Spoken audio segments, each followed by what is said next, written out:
you have a robot chopping vegetables and only works, like 70% of the time, you're just going to say, F you, robot, and just do it yourself, right? We'd be building $500,000, $1 million humanoids that are blown up by a $200 drone. It just doesn't make any sense. They shipped me something that could have killed me if I didn't know what the I was doing. And they were like, whatever, American paying me money, I don't give a send him the robot. Here it would be like, would you sign the paperwork? What's the NDA? You need to have a legal liability waiver in case the robot falls over on you. The US needs to get back more to that and less like lawyerish and more we're building stuff. Ignite your curiosity with Austin Next. I explore how ecosystems are built and how tech shapes the future. Austin is the frontier. It's where innovation takes root and new myths are made. Join What's Next. Cix, welcome to Austin Next. Yeah, I'm happy to be in Texas. This whole started with, I saw REK and was like, you need to come to Austin. You're like, oh yeah, by the way, we are. So I'm glad you're here and this is going to be great. Yeah, we just jumped in a car and we're doing this roadshow, and it's like probably like some joke about like a bunch of tech nerds decide to do a roadshow and have no idea how hard it actually is to do events. That's effectively what's happening. I was a bit shocked when you announced it. I was like, you're coming in a week and a half? Like, what are you doing here? No, so I had a conversation recently with the team, and again, we're like all of us are engineers, or like engineering adjacent. And they're like, yeah, we should just do a road show. And we talked to a bunch of event people, and they're like, guys, you got to plan this shit like 2-3 months in advance, and like get a tour van and all this other shit. And we're like, fuck it, I don't care. We're just gonna do it. and like, it's like. Are you looking back now, going like, oh, they might have known something? Well, they were definitely right, but like, we are kind of like, who cares? Because. In the way that we are going to get to venues that have like 10,000 people is we're just going to like figure it out, and it's like we're doing something so novel that even if it's slightly jank, we're still going to have people really excited about it. So, but there's like so many different technical things that could go wrong. And a big part of what we're doing is we're effectively treating this roadshow as like a beta test, which is like, a lot of the different venues that we go to, we want them to be very different because we want to understand the different challenges. Like, the first event that we did was in a theater. The second event we did was in a fucking parking lot at a strip club in Vegas, which was the dumbest one by far. I definitely want to hear more about each of these. Yeah. And then this next one is in it's in a theater. Well, kind of theater. It's used for like musicians, okay. And then we're doing a boxing club in Boston and New York. So we're just, and then we're planning potentially to do it on a yacht in Miami. So like, we're just like, it feels all very over like fucking, Miami, and yeah. No, like each of them, like the strip club in Vegas, the music venue. It kind of at least feels like part of the city that you're going to. Exactly. So when we were in Vegas, we could have done a boxing gym. So we treat the boxing gyms as like backup. It's like, okay, if we can't get a venue in time, let's just do it in a boxing gym. Yeah. But yeah, I mean, it's been absolutely wild. I've slept barely at all. So you're only halfway through. So yeah. Yeah, man. Yeah, so after tonight, oh my God, we're gonna have to drive from Austin to Boston, which is 30 fucking hours. Oh my God. And we were just like, yeah, let's do it. So like, assuming we don't die, we're gonna have a event in Boston in a few days. So yeah, this is definitely like the beginning of some form of joke. Is like, like 8 tech workers walk into a bar type thing, decide they're gonna do events and figure it out on the way. With robots. Yeah, with combat, robots. Fighting robots, right? I play this game on this roadshow that's kind of funny. Is like, anytime people pause us and they're like, "What are you guys doing?" I try to like see if they can figure it out, and it's like no one ever figures it out. It's like, "Oh, we're tech people and we work in entertainment." Okay, like, what are you guys doing? It's just like, it's such a wild thing when you tell them. They're like, "No, like, come on, you guys are full of shit. You're not actually doing humanoid robot fights." But we are. I think that's the perfect pivot if you're not as terminally online as some of us, including myself, are. Yeah.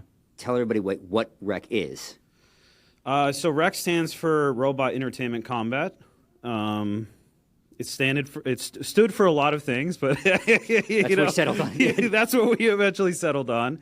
The name REK is we want it to become kind of associated with like when a robot is wrecked. Mm-hmm. So like we want it to become kind of like a commonly used verbiage just to describe these fights, kind of like the Kleenex of robot fighting, right? Yeah.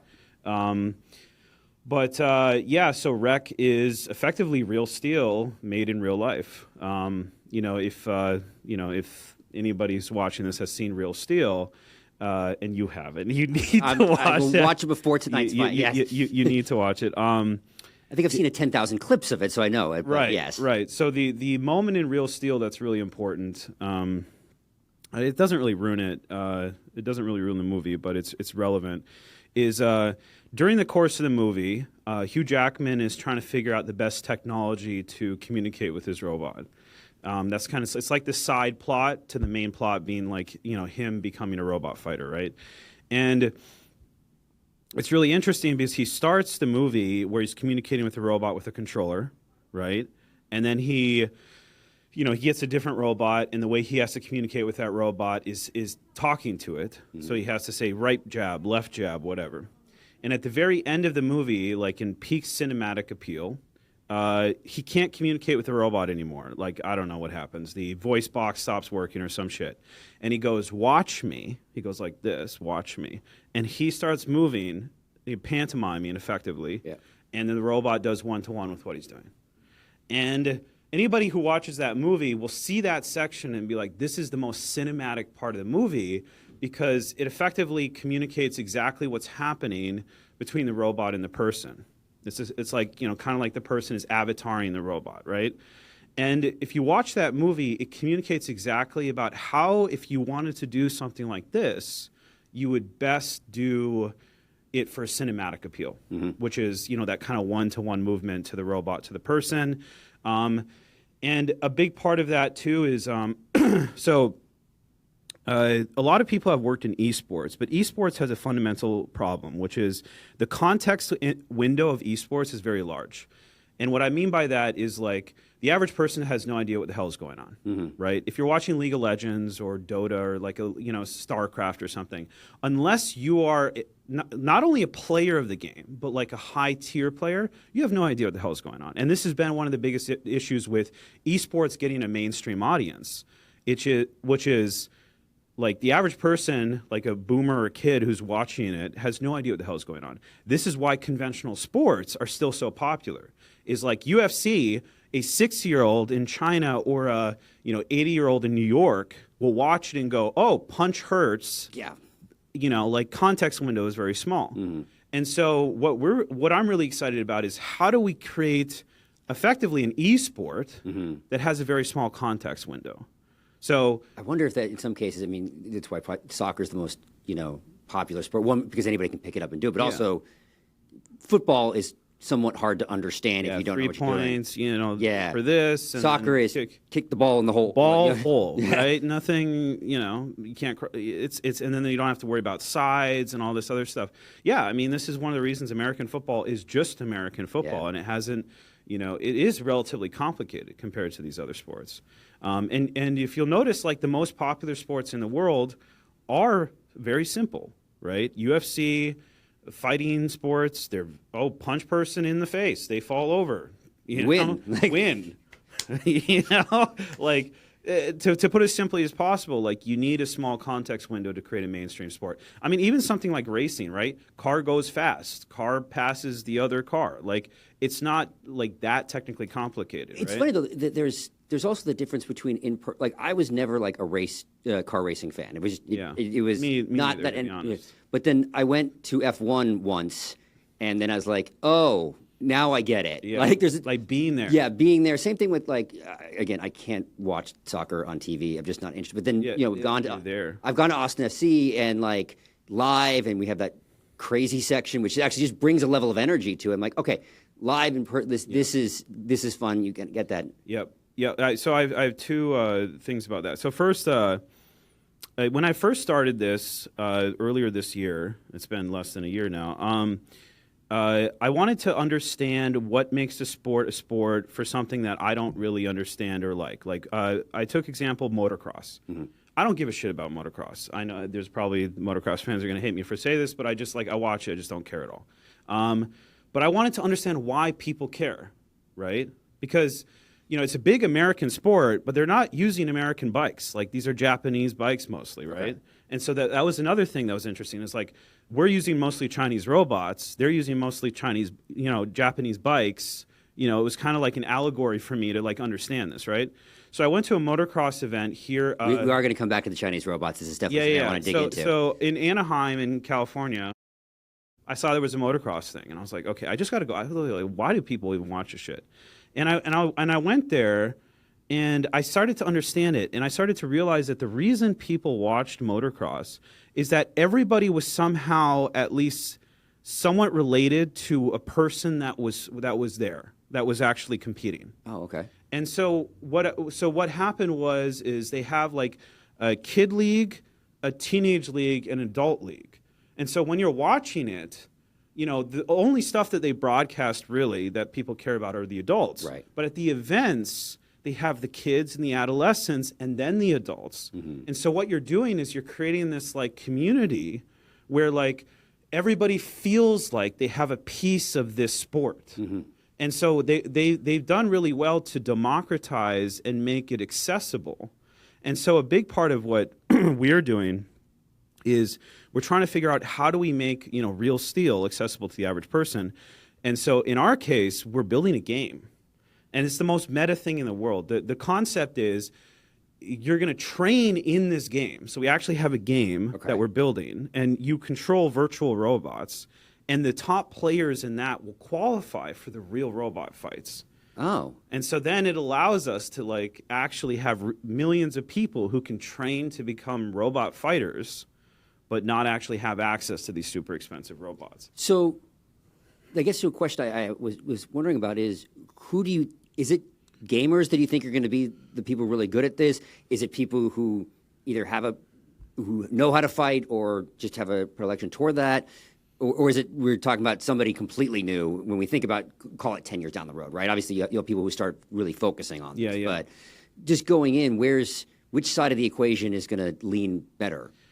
So far, it would be gamers are winning. Okay. I don't want that to be the case forever. And the reason they're winning is because the robots, in order to make them punch and move, you don't necessarily have to pantomime it perfectly.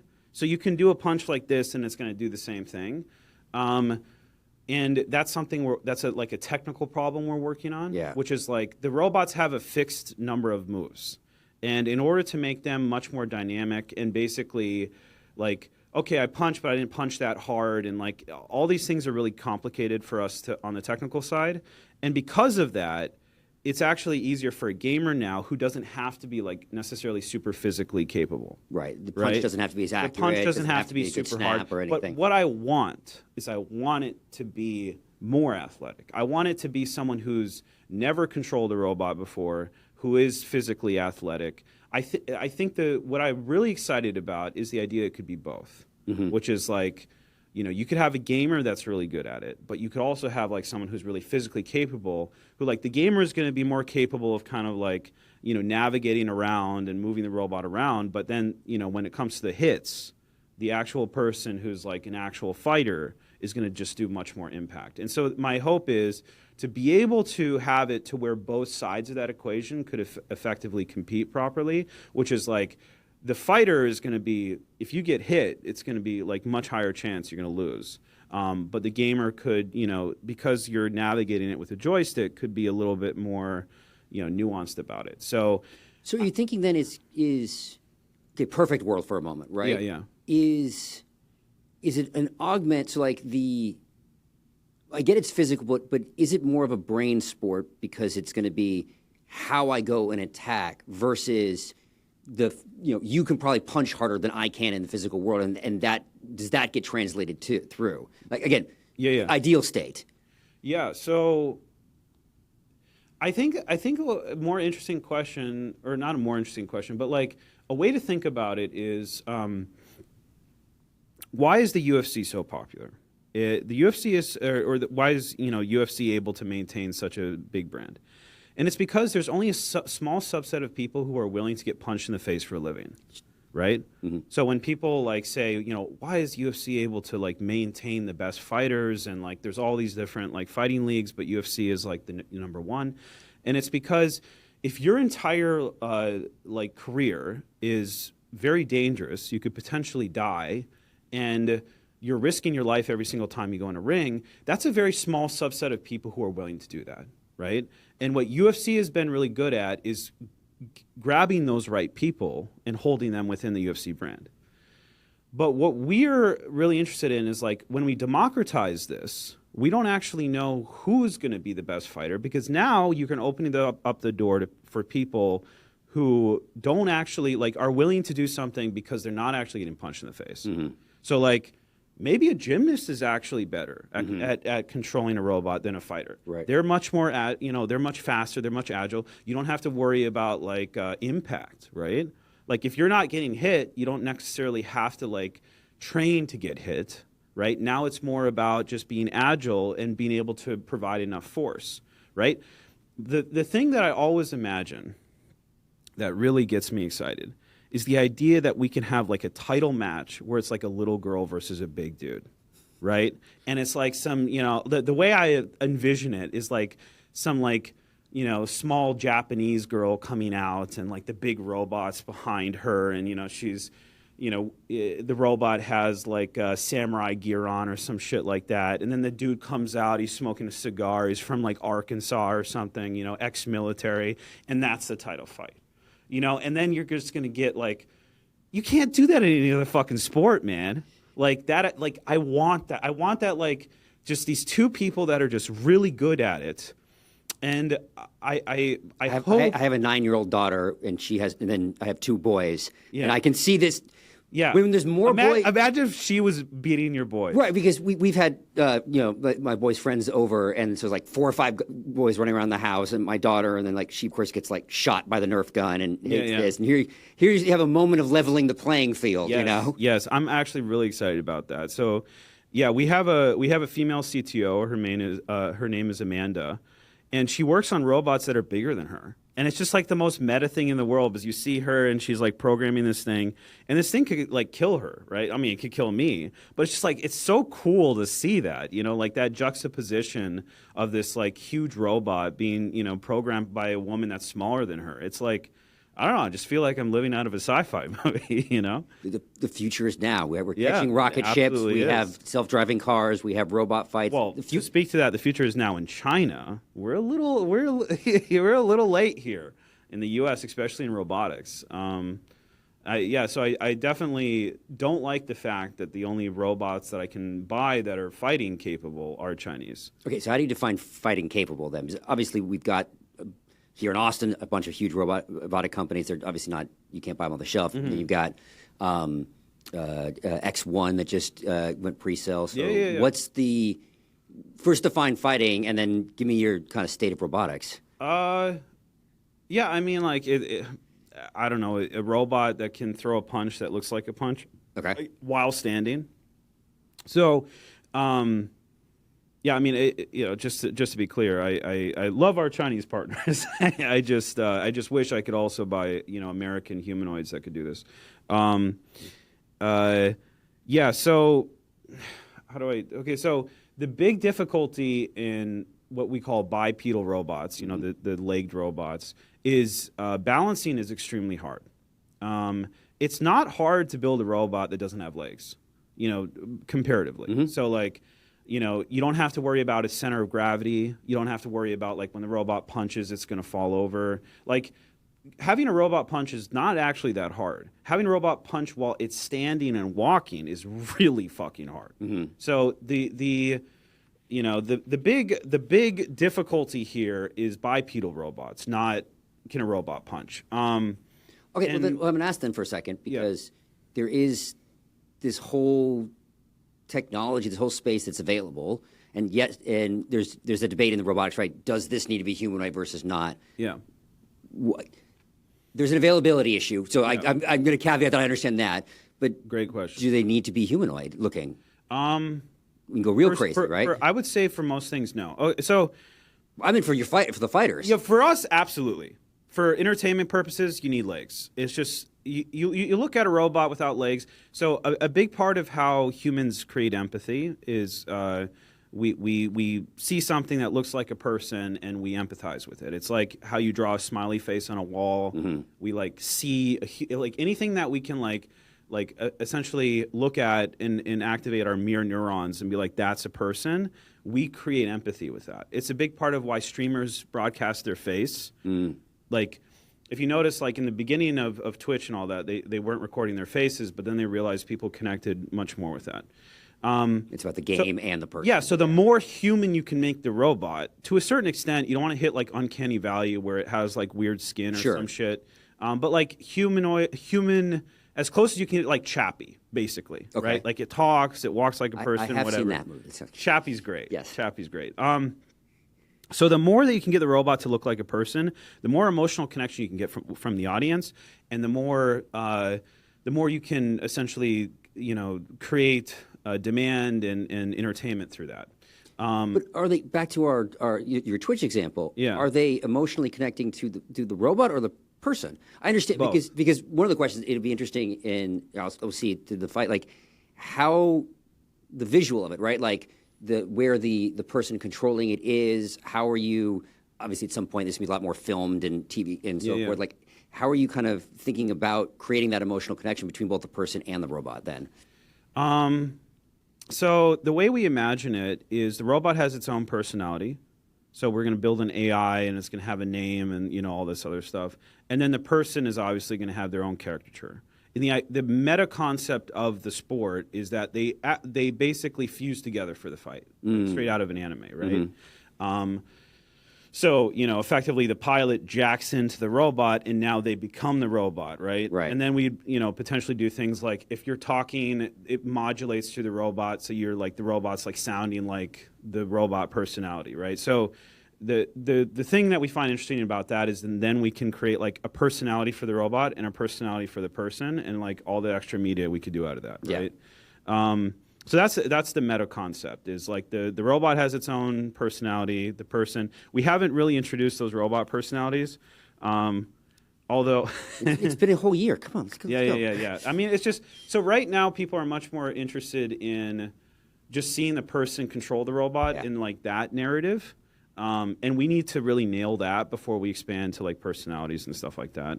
What we're doing. And what we're focusing on most is two things, which is trying to make the robot and the person look as sync as possible. So, like, we want to make it like if I kick, the robot's going to kick, right? Stuff like that.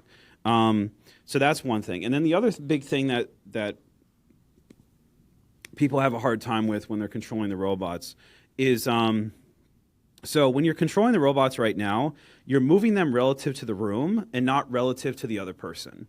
And I'll explain what I mean by that. So when I'm fighting, and I'm fighting, like say I'm fighting you, I'm moving relative to you, right? I'm going left and right and back, and I'm like, when I'm fighting you, I'm moving relative to you, not relative to the room, right? Right. But when you're controlling the robots, you're moving relative to the room.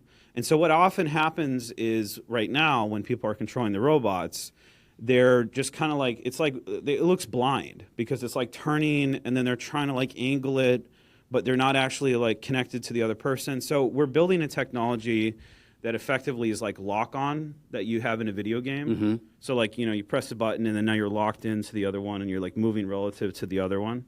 That's the biggest focus that we have right now to like democratize it because that right now is pretty hard for people to figure out. But yeah, we want to make it so, I mean, we literally just invite random people from the audience and say, let's handle a grievance, or let's grievance. Yeah, I mean, in LA we had a couple who fought each other, which was great. So yeah, we're really excited about all the different like type of fights and opportunities when we democratize this. You could have parents, fight their children. That sounds terrible, but not actually fight them. Right? But it's funny. I remember. So I moved from San Diego, and I remember I saw this one time where like they rented out like Qualcomm Stadium, and it was you'd car race in a lap but you signed up to race a cop. I'm like, whoever did want to be like, well, this time I'm not getting a ticket or whatever mentality you want to go into it. Yeah. And like, and the money was for like the police, like those kind of things. Like, why would you not like do this every year? This makes the perfect kind of sense. So these situations that like you're like, I can't really do this in real life, but this allows a certain level of different things. Well, also going back to the context window, right? Everybody knows how to throw a punch, not a good punch, but they know how to throw a punch, right? So like any human alive has that kind of like dexterous capability to figure out, okay, this is how you do a punch, right? So yeah, it's just really exciting, the idea. We could have like firemen versus policemen. We could have Democrats versus Republicans, right? We could get as political, and crazy about this as we want, right? It's a new way we do elections now. Yeah, I mean, maybe that's the future. I mean, there's an anime. There's a crazy anime. I'm not as big as a weeb as my co-founder Nima, but Nima loves this anime. And the context of the anime, it's wild, is that every few years the big superpowers come together and they have a big robot fight. And, the robots are like the size of buildings, effectively, right? And whoever wins that robot fight is the superpower for the next few years. So it's like, everything in this entire future world leads up to this robot fight. And how they define who is the superpower for that period of time, that era, is through this fight. So like if China wins, they are the superpower. So like everybody takes these fights really seriously, and effectively the subtext is like, oh, if we're able to create the best robot, we could wipe you out. So just we are the number one, which is like it's a really wild meta concept. And maybe in like 100 years, that's how we settle conflict. But it is an important point that. When we're thinking about, obviously robots, we talked a little about, China coming and we want more robots here and you want to be able to use the robots here. So are you saying the same thing in, those drone shows, right, of 10,000? Part of it is, it looks cool. It's also a bit of a military flex when you see this. So, absolutely. I mean, what do you see as, just putting you in the center of it, of, the second and third order effects of the kinds of things that you guys are able to do? Yeah, so funny story. So a lot of us have a background in VR. That's most of the team is like VR engineers that got into humanoid robotics. And a big part of what VR is used for is simulations. So, it's used in military for simulations. I mean, Palmer Luckey, he's working on a headset effectively designed for, military. And that's effectively where the original VR technology was designed, is essentially HUD design for, So when I first started this company, I was like, I'm going to build real steel. But then when I started talking to VCs and I started making the transition into okay, I need to raise venture money. All these VCs are used. Not just a couple pennies to do this kind of thing. Yeah, fucking super expensive. And we were talking to the VCs, and this is why being an experienced founder is important, is because VCs will effectively push you to build something that you don't want to build. And that almost happened to us because the amount of money that we were willing to be given if we didn't do robot fights. And because, in their defense, if I was a VC, in order for us to pull this off is actually harder because we have to do a lot of engineering, we have to do events, and we have to be completely insane, right? Right? Well, you need all three. All good founders are number three. Yeah.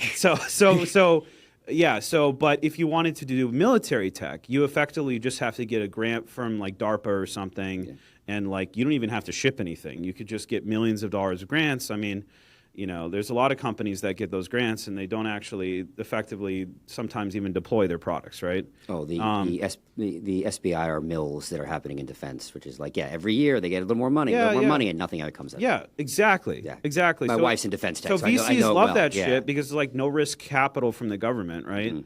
And so when we started talking to VCs, they had a lot of those VCs had invested in drone companies. And so what they had, thought in their head is, okay, drones were a toy that became the best military device in the world, effectively, right?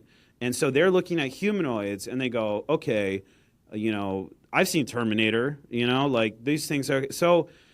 And then they go, okay, well, I know I can get military grants for this. Let's invest in you. You guys create the technology to make basically Terminator, and then we'll send these to Ukraine or some shit, right? And so that's effectively, like, we talked to some really high credible investors that tried to push us that direction. And if I wouldn't have been a founder, for such a long period of time, I just would have done that, right? Because, like, we had some of the biggest, names in venture, like Naval and stuff like that, who are like, you do this, right, instead of what, this robot fight stuff. Because it's just harder for us to pull that off, but I know it's what we're going to pull off. And effectively what they were saying is, and on a high level, it makes sense. They were saying, what you want to do is you want to create an arbitrage on a human life. Okay. Where could you have a person where they could die, and instead you just put a human robot? Makes sense, right? In concept, it makes sense. In practice, it doesn't make any fucking sense.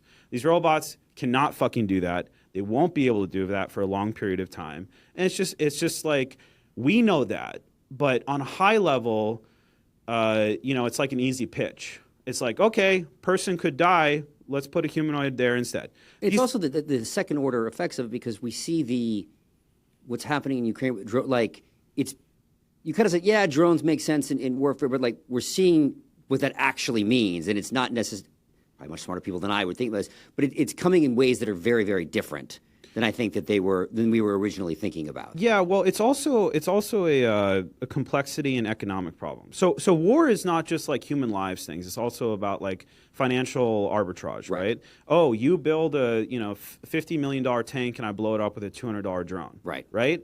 That would effectively be what we're doing, which is like we'd be building $500,000, $1 million humanoids that are blown up by a $200 drone. It just doesn't make any fucking sense. Yeah. Like, I think humanoid, like if you want to build like some type of thing like that, I think it makes the only play that made sense to me in my mind is like a RoboCop. So statistically, cops have a highest chance of getting killed when they pull someone over on the side of the road, because they could just have a gun and cap them when they come up to the door. So the only like real plausible thing I thought about, like some type of military adjacent thing for humanoids, would be a humanoid that effectively like acts as like a intermediary for those high risk situations. Like the humanoid comes off the cop car, walks up to the guy's door, and he's like, "Okay, you're getting a ticket." And if he gets shot, who cares? The cop drives after the other guy, right? I think for that we're gonna see RoboCop much more before Terminator. We already do. The bomb disposal robots, like that exact thing, right? Like it's safer to do this that I can control from afar, right? I mean, but if it looks like a humanoid, it might be better in some ways, because then that whole empathy thing where you're like talking. I'm not going to put a bomb disposal bot for pulling somebody over, but the idea, to your point, that they're using it and being able to, there's the life arbitrage, right?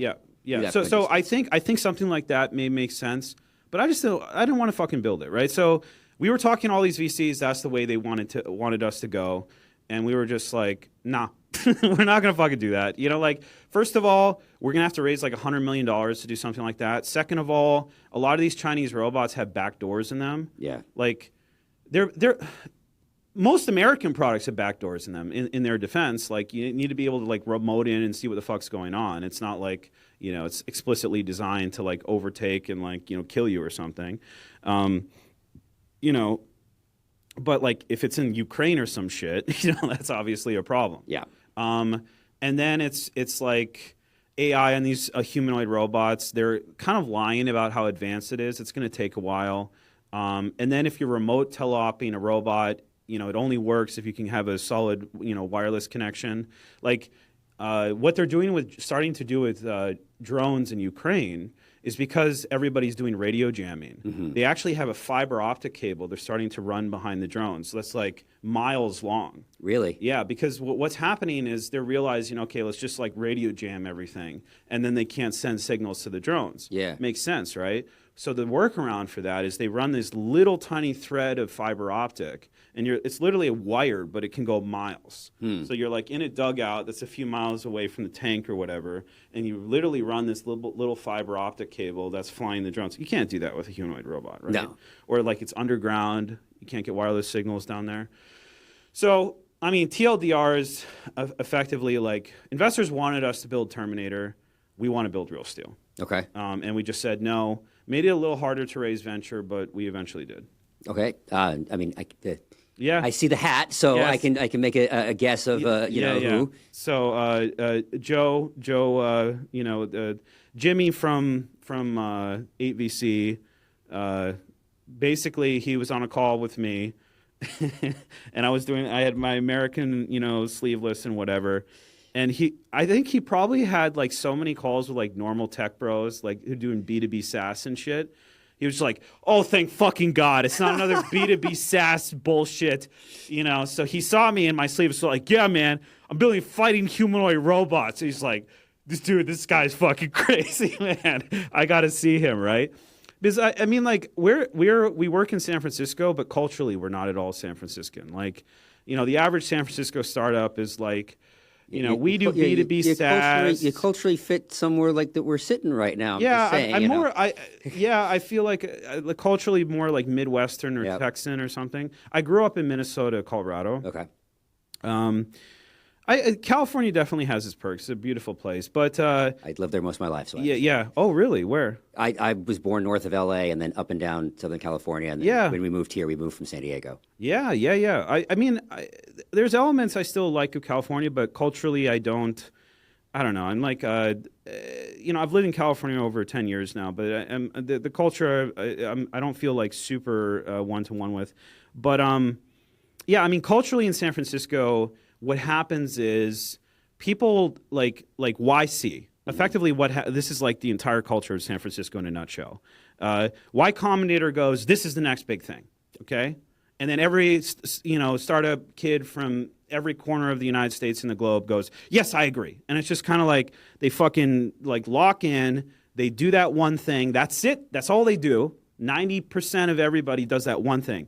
It was mobile apps. Everybody's doing mobile apps. Then it was VR. Everybody's doing VR. Then it was crypto. Everybody's doing crypto. Now it's AI. Everybody's doing AI, right? And I am not interested in those type of companies because I want to be a trendsetter. Right. So what I did a year ago. You look weird first to create a generational company. Exactly. Not be like, this is the cool thing. Exactly. Because the thing is if you are right before people realize something, the upside is 1,000x.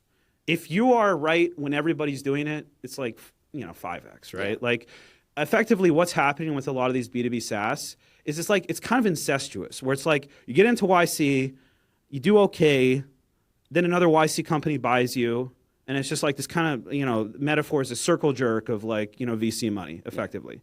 And I was just like not interested in that. It's like, okay, if I wake up every morning and do B2B SaaS, am I going to be like happy with my life? It was like, no, so. Oh, you would love, do you know Base Power? No. Okay, so they just raised $1 billion here. They're one of the unicorns. It's distributed energy, so it's batteries in the homes and then creating a new network. They did their announcement like a month or two ago, and part of that was like this kind of old 50s style photo that says, don't tell your grandkids you did B2B SaaS. I mean, it's definitely becoming a meme of itself. Yeah, but San Francisco is this kind of like herd culture towards a specific thing, and then they basically tap it out, and then they move on to the next thing, and then they'll like so what. But interesting enough, if you get to where they're going next before the crowd gets there, you're getting the 1,000x, 10,000x that the VCs are really interested in, and so that's robotics. Mm-hmm. The next big thing, and you're starting to see that kind of shift. They're like, okay, AI is having diminishing returns. What's the difference between like GPT-5 versus GPT 5.1? Mm-hmm. We're hitting kind of a diminishing No more returns. M-dashes, so like at least that's something. Yeah. I mean, this is where our bar is on some of it now, Yeah, I mean, it's already, but it's incredible technology. Yes. It's just the diminishing returns you're going to get of like the 100x, whatever. Mm-hmm. It's just not. And I think the next big inflection is going to be robotics. Yeah. So I was much more interested in being a trendsetter. I was much more interested in doing something, kind of completely nuts like this. And I fundamentally believe that the first real use case of humanoid robotics is entertainment. Mm-hmm. Because the bar for entertainment is effectively, is it entertaining? And the bar for physical AI, where like humanoids doing all these random tasks, it has to be like a 99% success rate, mm-hmm. right? You can't have a humanoid robot like doing surgery and fall over, right? So I'm going to push for a second on that because minus like X1 is doing like in the home. most of the other big ones are all focused on like advanced manufacturing, industrial uses. So why do you think entertainment before the industrial? Because the unit economics make no sense. Like, okay, you have a humanoid robot with legs that's walking around and like throwing trash out. You can pay someone like $10 an hour to do that. Why the fuck do you need a $500,000 robot? Like the unit economics, like why is AI so valuable? Like ChatGPT. It's because you can replace a lawyer that costs $500 an hour. And you'd be like, put a document in there and be like, what are the red flags in this document? Yeah. Like the economics make sense, right? Oh, I have this problem, and they ask it a question, and it's able to provide you close to like expert grade advice. I mean, people are starting to use it like for medical reasons. Hey, I'm having this issue, whatever. I mean, doctors, nurses are literally using this for patient intake. Like there's videos in like a lot of places where they're like asking an AI agent, okay, this person has all these symptoms, what's going wrong? Yeah. So like it gives them superpowers. Like, yeah. The argument I have, so I personally invest in my own health. Yeah. And one of the things I always joke about is that if a doctor tells you that they keep up on the literature, they're either lying to themselves or lying to you. It's one of the two things, right? Because just the pure deluge of it, and it's all, and some of it's contradictory, and like because we don't know the answer yet, but the ability to use Dr. AI, and I mean this, the doctor themselves having Dr. AI on their shoulder, creates things that they couldn't have done before. Yeah, absolutely. So I think the big thing that I'm trying to emphasize here is like the idea that humanoid, like what Tesla, Optimus is pitching, all this, it's going to happen, but it's not going to happen on the time scale that they're saying. So like. Elon he's always right, given enough time. Right. Like self-driving cars happened, but 10 years later than he originally said, right? And I think it's about the same thing that's going to happen with humanoids. He's always directionally correct. He never gets the time right. Sure. I mean, not never, but so he's always right ultimately. So if you actually work on these things, I mean, this was effectively my story behind this. So last year, I saw a video of a humanoid robot being controlled by a VR headset. It was an early prototype of what became called the H12 from Unitree. It was a 6-foot-tall robot. It was sitting in a chair, and it was picking up cubes, and it was putting it in a box, right? And I've worked in VR for over 10 years. I'm gonna tell you, it's an absolute shit industry if you're trying to make a bunch of money. Like it's like probably if you're like stack raking all the different tech industries, and you're trying to say like what one's gonna make me a unicorn. It's like VR is like there's been one or two, right? Like it's like the worst if you're trying to become like super wealthy, right? And so anytime that anybody's like naturally using a VR headset, I swear to God, they have exhausted every other option because it's heavy. There's all these like user experience issues. So I saw this guy in China using a Vision Pro controlling a humanoid robot, and then I kind of took a step back. And I was like, is he doing that for theater, or does it actually make sense to use a headset to do this? And I thought about it. I was like, okay, if you want to look through the robot. Okay, you need something right next to your eyes. Okay, I mean, you would have to have like a big screen if you didn't have a VR headset. You'd want to have some type of motion controls where you're like able to control the robot, maybe feel haptics. You want to be able to potentially maybe hear through the robot, stuff like this. And the more I thought about it, I was like, a VR headset is effectively a robot head. Like it's literally a robot head. It's like the same type of thing you'd need to like see through it. It's like you would need a compute stack. It was like, this is like the best way to control the robot if you're trying to like embody it, right? And so my thesis was VR is going to become the ultimate way to control a robot. And so I was like, fuck it, I'm just going to buy one of these and I'm going to figure out like what are the actual use cases of this like within a year and not like 5 years away. Yeah. So I didn't actually know how advanced the AI would be. I didn't even know how advanced the robot would be. And so at the time I was debating either doing that or putting a mortgage down on a house. So it was like my mom was like, please get a house. Please be a fucking adult for the love of God. And I'm like, fuck it, I'm getting these humanoid robots that cost as much as a house or a mortgage on a house. And so how much are these robots? So the big one I got was $100,000. Oh, okay. Wow. Yeah, they're going down though.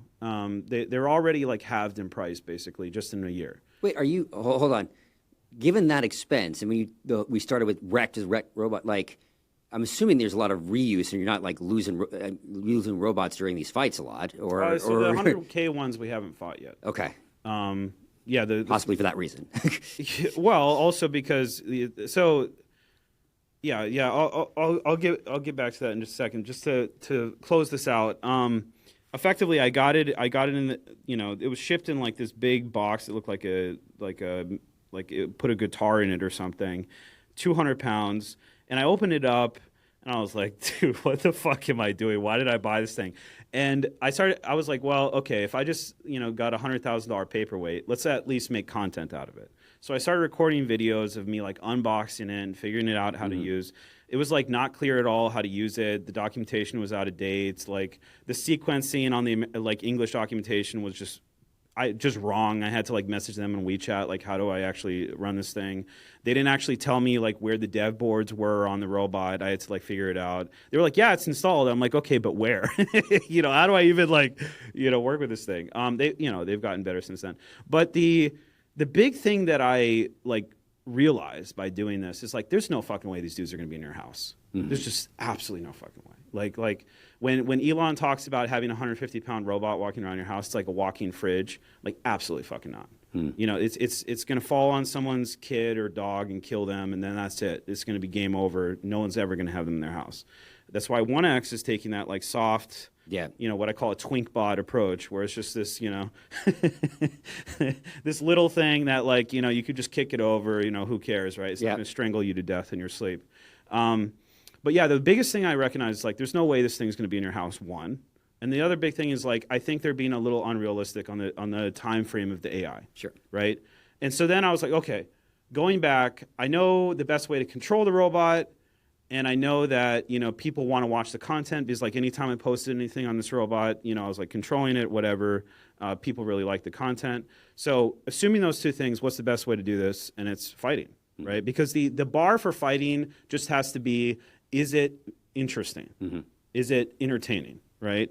It doesn't have to be like, is it effective? Is it like lucrative? Is it like the asymmetric economics make sense where you're having $1 million robot replace a job of someone who could just do it for $10 an hour, right? Like, it doesn't have to do any of those things. You can have economic asymmetry because video content is accessible to anybody. So the robots can be $500,000 if 500,000 people are watching, right? So the economic asymmetry makes sense. It doesn't have to be like 95% effective. Like if you have a robot that's like chopping vegetables and only works, like 70% of the time, you're just going to say, fuck you, robot, and just do it yourself, right? And that's what's happening for a lot of this AI stuff, right? So it made sense to me, both in like, I'm a, crazy in the sense I'm willing to do things that are completely unconventional, but also like sane enough from an economic standpoint. Yeah. So so we've got robots that you're getting from outsourced. I'm assuming but correct me wrong, the VR headsets are off the shelf or like, yes. Where are you guys, like, where's the innovation, like, in the stack? Is it the interface? Is it the program? Or is it just, hey, we're putting all this stuff together? Well, so, I mean, early stage startup is effectively, you're taking a bunch of things and you're taping them together. And then that is effectively what becomes the V1 for a startup, right? So the very beginning was effectively that. It was like, we tape everything together. It kind of works. Let's go, right? But now we're working towards, actually innovating on a few things. So first of all, getting the robots to move exactly like the person is actually a very, very difficult thing. Because, there's a few ways you can do it. So what Tesla is doing is Tesla is having their operators, they say most of the things that they show with the Optimus is literally a dude just controlling, right? And the way that they do it is they wear something called the XN's Link suit. It's a mocap suit that has all these IMUs on you. And then they have something called IMU is a what? Inertia measurement unit. Okay. So it's effectively, it basically tells you what, like, if it's drifting a certain direction, and then it estimates where that, like, your elbow is effectively. That's how it works, right? Yeah. So it's basically like, it's measuring like velocity and like angular direction. And then with that, it assumes where, your arm and your elbow and everything is. So they're wearing this suit, this mocap suit, and then they wear these things called Manus gloves, which basically they use there's a few different ways to do it. They either do it with IMUs, or they have this kind of like metal wire, and they determine how tense it is. So there's a few different ways to do it, but that's one of the ways to do it. And then they are wearing a Oculus Pro headset. So those are the things that they're using to operate the Optimus right now. There's a mocap suit, mocap gloves, and then a VR headset. And they're looking through the robot, and then they're talking to people and stuff like that. So yeah, that's a way to do it, and that's how they're approaching it. But the problem with wearing a mocap suit and the problem with this approach is, imagine you're wearing a mocap suit. So first of all, like mocap suits have a big issue where any type of magnetic interference, and it just stops working. So if you're at a big event, that's going to be a huge problem. Second of all, if you're telling a robot, do one-to-one with what I'm doing, the robot is experiencing a completely different form of physics than you are. The robot's getting punched. You're not, right? So you're punching, but the robot is like falling back at the same time, it's not gonna right? work. Something like that. It's just not going to work, right? So what we had to do is effectively like give people visual stimuli, like visuals to say, okay, the robot can do this now, and then you're pantomiming what effectively the robot is capable of doing. Because otherwise what's going to happen, and this is what we've tested, is like someone's just going to go like this. They're just going to go for it, right? The equivalent of spamming in a video game. Exactly. And then the robot is just it's not going to look at all like the robot. The robot's going to be like this, and it's falling over, and then, it's going to look like fucking chaos, right? And so we have to basically like have these constraints where it allows the person to know what the robot is capable of doing. So when they're pantomiming, it's actually one-to-one. So it's unbelievably complicated because not only are we trying to one-to-one the robot and the player, but we're having to deal with the robot getting punched at the same time. Simple stuff, simple stuff. So that's a huge technology challenge. So like when you see a lot of the robots like doing fighting moves in these videos that are going viral in China, they're not experiencing any type of conflict. So it's easy to like fake that shit, right? It's like, okay, the robot can do a backflip, not if it's getting punched in the face, right? So that's one thing, is like the one-to-one. Another technology that we're building that's really interesting is we're able to record people and train it into the robot, almost like insole them with the movements of the person. Okay. So the general concept is a person, like before a fight, they have like the B-roll before the fight, right? They have the person punching in front of the bag and whatever. Yeah. We can essentially take that video data, train it into the robot, and then when the person's actually fighting, it's going to look exactly like them because we've trained it on the data of the actual person. So that's one big tech innovation we're doing. The second big thing I think I may have spoken to you a little bit earlier about is this like lock-on, which is we're basically communicating the locations of the two different robots, and then we're having them move relative to each other. Right. Right?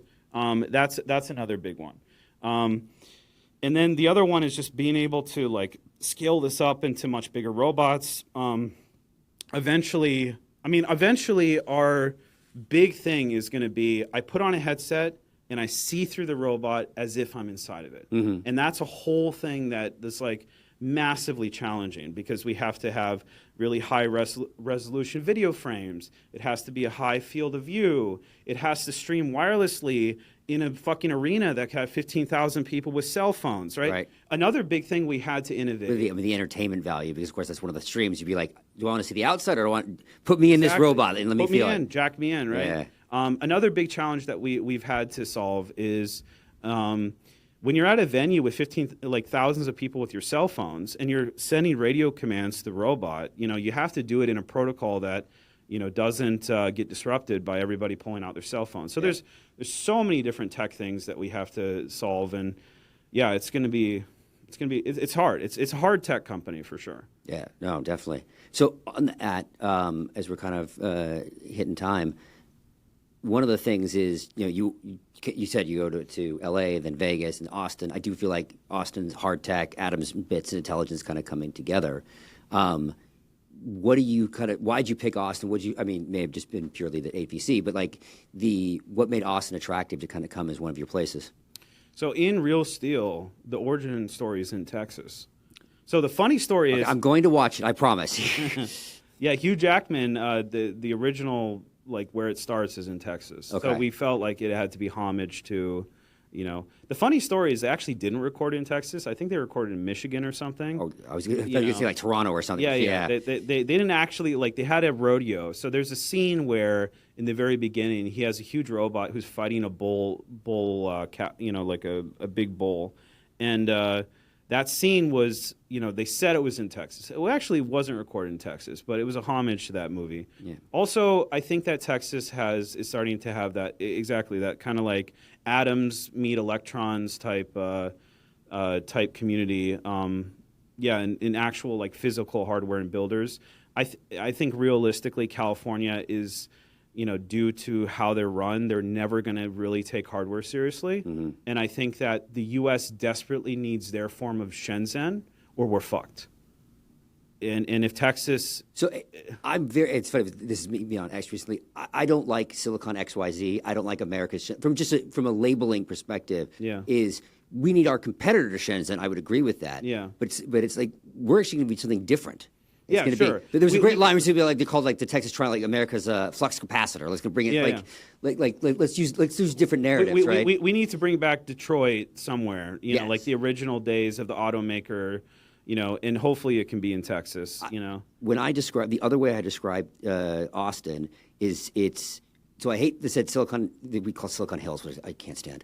But mental models are important. And so I literally said it is the convergence of modern Silicon Valley, 1950s Detroit, and 1920s Paris. It is all of those things come together, right? Yeah. And so I think that's something that really makes it so that hard tech, physical, but like, look, if you're going to do a straight foundational AI model, you should be in San Francisco. That's where it's going. If you're going to do a very standard therapeutic, company, that's in Boston. These kind of frontier, very different. If you're going to scale, even the stuff I, had on people from the Gundo. Yeah. And they'll admit, when they do their gigafactories, it's not going to be in the Gundo. It's probably going to be in Texas or Ohio or Georgia or something. I think the reality is when you go to Gundo and you wonder, why are all these Californian kids, in, L.A. effectively, the Gundo, doing this hard tech stuff? It's because all the defense contractors are there. Mm-hmm. They literally just go knock on the door of Lockheed Martin and they're like, yo, give me some money. Let me prototype some shit, right? Mm-hmm. They're effectively almost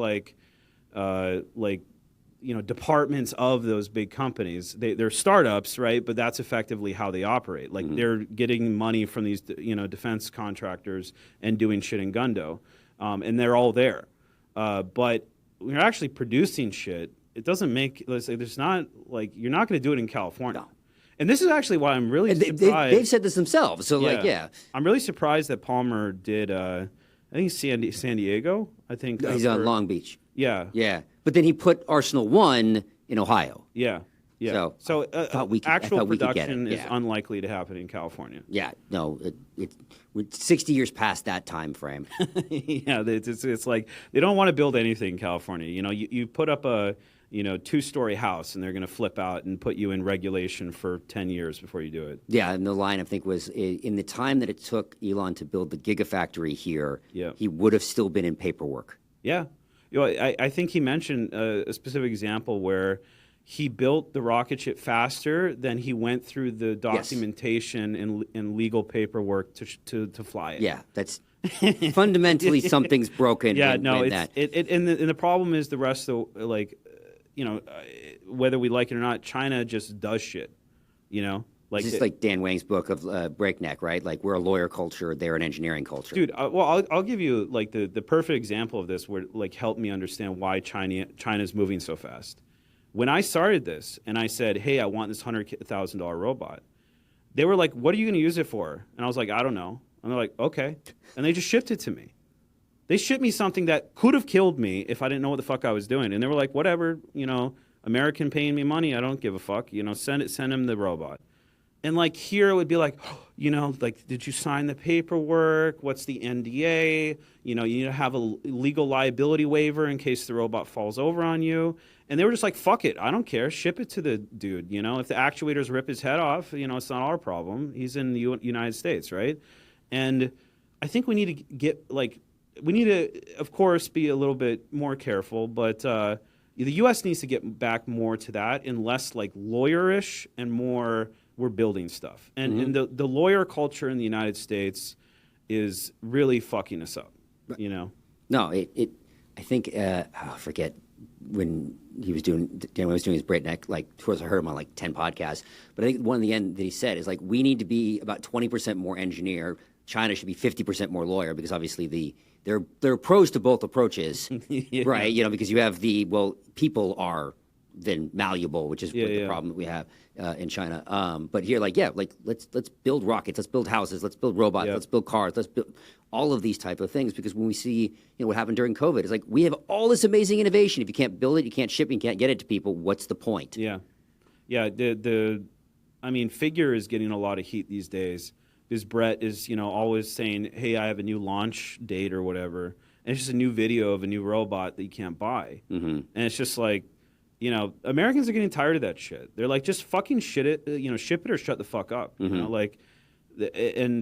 that's, I'm happy that shift is happening, because for a long time, Silicon Valley was kind of like magicians, where they would like, kind of sleight of hand you, like, okay, this is what we're doing, but it's not going to ship for 10 years, right.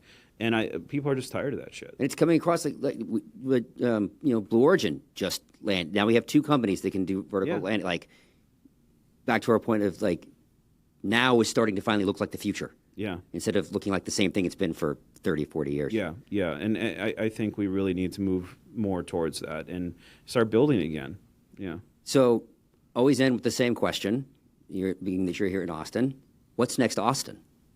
What's next to Austin? However you want to take it. What do you think? I mean, besides obviously, I think REK should move here, but Well, I think that the culture here in Austin is definitely something I could definitely see, like one of the prime locations or the prime location for robot fights. The culture of kind of that kind of rodeo meets tech culture. I like that. I'm really, so we didn't have time to in this trip, but I really want to bring the robot fights to like a rodeo in Dallas or something like that. Like, how are these cowboys going to react to like, humanoid robot fights? I feel like it would actually go off pretty well. So do I. Yes. I think it would be well accepted. Yeah. So I like that Austin is kind of the juxtaposition between those two worlds. And I really like how, it has a tech angle, but it also has that kind of like rodeo culture. And I think that it's good. I really feel that Texas and Austin particularly is going to be a big forefront for what we do.